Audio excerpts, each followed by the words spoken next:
纽约客最喜爱的纽约景点，可能不是帝国大厦、时代广场或者自由女神像，而是中央公园。中央公园占地843英亩，从南到北跨越了50多个街区，占曼哈顿总面积的6%。这在寸土寸金的曼哈顿可以说是非常的奢侈，甚至说是有一点任性。但是正是这种任性，体现出纽约人对于高品质生活的追求。近几年，在中央公园附近，特别是57街上面，新修了几栋高耸入云的公寓大楼，相继刷新了纽约公寓楼的最高售价纪录。因此，媒体也把57街称为纽约的 Billionaires Row， 也就是亿万富翁之路。那么，要想打开窗户就看到中央公园的美景，到底需要多少成本呢？本期的方寸之间话美国就带大家探秘纽约的亿万富豪之路。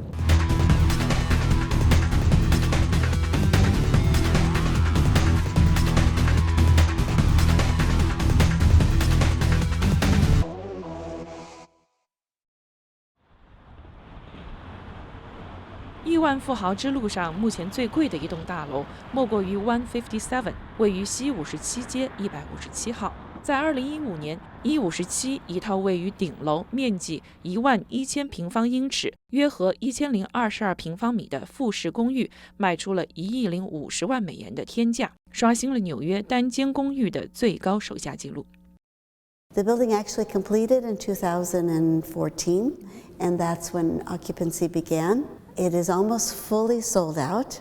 There are just 20 apartments left, and this one is one of those that has just been released. 我们这次拍摄的公寓位于61层，面积为4193平方英尺，售价是2750万美元。The average price range in this building is $6,200 a square foot. It goes up to over $10,000 a square foot, and actually we have two over $100 million sales here that sold just recently, and they are for very large units, but that is over $10,000 a square foot. It is indeed the most expensive building in New York, and quite conceivably the most expensive residential building in the United States. 著名的法国建筑师 Christian de Portzamparc 设计大楼时想把它的外观设计成一座奔流而下的瀑布。它高1004英尺，一共90层，底部39层是5星级酒店百悦，39层以上才是公寓，共有95套。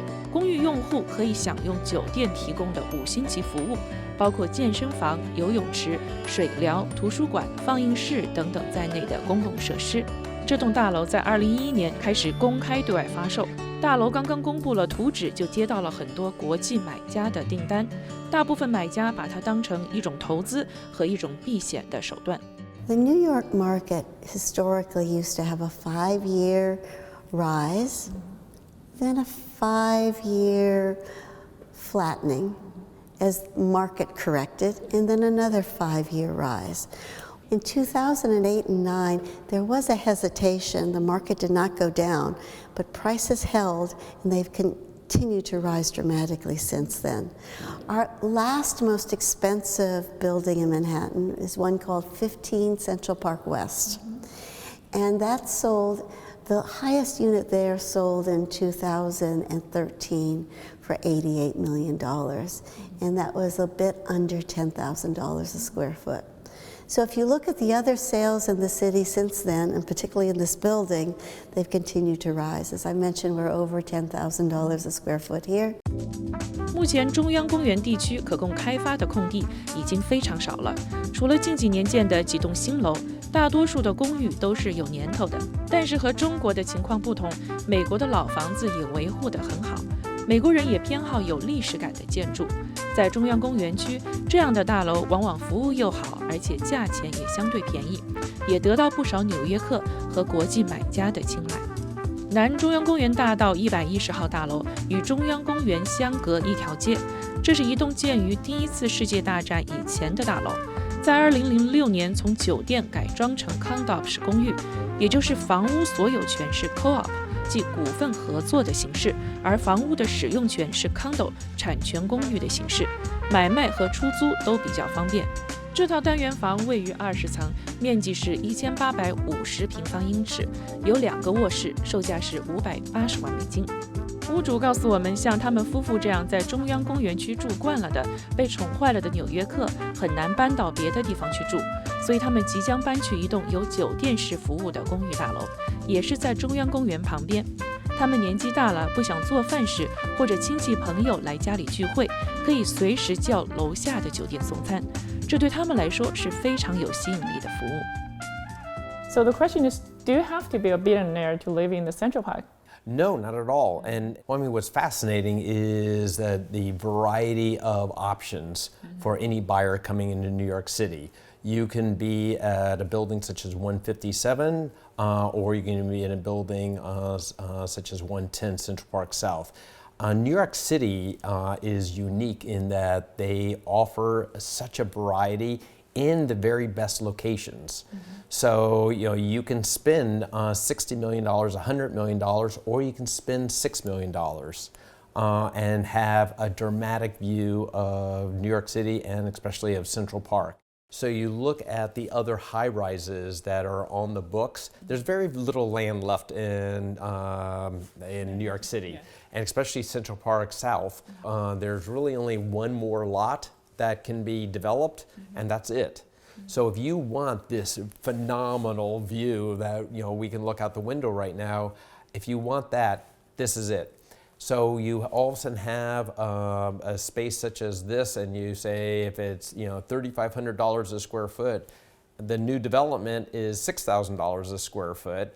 The next new development is going to be $8,000 a square foot. So that's always going to keep knocking up the prices. And we are no longer, when I first started in the business, before I was Mr. China, is that, we would always compare ourselves to Palm Beach or Beverly Hills or, places in New York City. Now, everybody looks at New York and they look at Shanghai, they look at Hong Kong, they look at Moscow, Paris, Macau, all the different, watering holes. And New York City is a bargain. Are there many Chinese buyers who come to buy properties in this building? Oh, yes, we do. Mainland Chinese have been coming here for a number of years, specifically in the last 4 to 5 years. This particular building has 11 full floor units. 3 of those full floor units, which were each over $50 million, were purchased by mainland Chinese. More than 20% of the rest of the building has also been purchased by mainland Chinese. 为了更好地和中国客户沟通 ，Nikki 和 Kevin 都起了中国名字，学起了简单的中文。他们的同事 Daniel 张每年要去中国很多次，去和中国的投资人见面，了解他们的需求，为他们提供帮助。所以 Daniel， 我知道你上周刚从北京回来，那么你一年大概要去北京多少次？主要是做哪些方面的工作？我每年到中国大概是6、7次左右。那因为苏富比在北京有一个办公室，所以我们跟北京的对接相当的密切。我做这边的北京苏富比办公室的地接，只要他们的客户想要到纽约来看房子，我就在这边负责接待。除了北京苏富比办公室之外呢，我们也跟中国的很多的银行有合作。中国的银行呢，有几家也会找我们去做路演。你认为现在的中国客户对美国房地产市场的认识是不是更加成熟了呢？对，相当是的。其实早期的话呢，这个到美国买房地产是属于非常非常富有人的专利，所以呢人数没有那么多。那而且呢这几年里面大家都被教育得相当好，而且现在已经比较少看到就是说来中央公园只有100万预算要买3个税房的这样的一个情况。另外一个趋势是早期的时候大部分的中国的买家大概都只能买condo。那现在呢，因为很多的家长呢送小孩子来这边念书，很多的小孩子呢都已经在这边念完书，开始工作，然后结了婚，实际上他们也都开始慢慢的去倾向于考虑 co-op 上的一个房型。那这种房型呢，在纽约呢又多出了将近1倍出来，可以让他们选择。所以在中央公园，实际上在200万、300万可以买到co-op 就已经非常非常的，在很多中国人的可达到的范围，中产阶级来讲的话。当然，不管是6000万还是600万美元，对于一般人来说都是一笔不小的财富。要想在中央公园旁边拥有一套看得见风景的房间，对于普通的人来说，仍是一个奢侈的梦想。但是对于世界上最富有的那群人来说，中央公园旁的亿万富翁之路仍将会是他们竞相追逐的目标。好的，感谢您收看本期的《方寸之间话美国》，我是芳芳，我们下期再见。